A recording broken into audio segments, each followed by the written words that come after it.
जय जोहार संगवारी हो। आज बिहनिया ने एक झन भैया बहुत दूरिया गांव ले परसा खोला तिर के गांव ले आए रही से अपन नानुक लइका लेके और बोला तिर से देखो ना डॉक्टर, ये नानुक लइका ला सर्दी खांसी बुखार हो गए, एक हफ्ता ज्यादा हो गए, ठीके नहीं हुआ थे।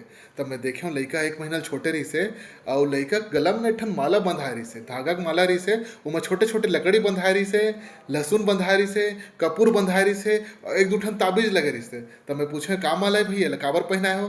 तो उन बोलिस कि हमार गांव के बैगा दे रही से एक हफ्ता पहली और बोलिस के घर से सर्दी खांसी एकदम जल्दी ठीक हो जाते। तब मैं पूछो मल्ला ठीक होइस का? नहीं होइस ना? तो ना ना लइका के मामला में ऐसा रिस्क मत ले करो। लइका के डॉक्टर शिशु रोग विशेषज्ञ ला लइका ला दिखाए करो, बने चेकअप कराए करो, है ना। और कहूँ नहीं जा सको तो आसपास के जिला अस्पताल में जाए करो, वहाँ भी शिशु रोग विशेषज्ञ रहे।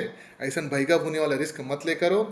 ना ना लइका मन के सर्दी है कब निमोनियम बदल जी पता नहीं लगे।